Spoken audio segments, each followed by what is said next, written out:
పవిత్రమైన రుజుసుతో కూడుకున్న యజ్ఞములకు పెళ్లిగాని పిల్లలు, చిన్న పిల్లలు ఉంటారు కదా, బాలబ్రహ్మచారులు, బ్రాహ్మణ కుటుంబం, వేదం నేర్చుకునే పిల్లలు, పెద్ద పెద్ద క్రతువులు వాళ్ళు చేయకూడదు, కానీ చేయిస్తున్నారు.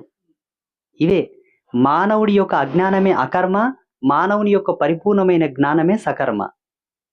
సకర్మలు చేస్తూ సదాచారం పాటించిన వాడికి ఈ కాలము, కాలంలో ఉండే మాయ ఇది ఆవరణం కాదు. ఎక్కడి నుంచి నువ్వు రాబడ్డావు అక్కడ సీద పోతావు. అర్థమైనా? ఇక్కడ వ్యాస మహర్షి ఏమన్నాడంటే, తెలివే బ్రహ్మం, తెలుసుకోవడమే బ్రహ్మ విద్య. ఇంకా తెలుసుకోను నా ఇష్టం వచ్చినట్లు చేస్తా అంటే నీ కర్మ. నీవెన్ని జన్మలు ఎత్తాలనో, మళ్ళీ ఇక్కడ మళ్ళీ చివరి జన్మకు రావాలనో, మళ్ళీ ఇంకెన్ని జన్మలు తీసుకోవాలో అది నీ జీవితాన్ని బట్టి డిసైడ్ అవుతుంది. అందుకే మన ఋషులు, మన గురువులు మొట్టుకుంటారు, మంచిగా ఉండుర్రి, మంచిగా ఉండుర్రి, మంచిగా ఉండుర్రి, మంచి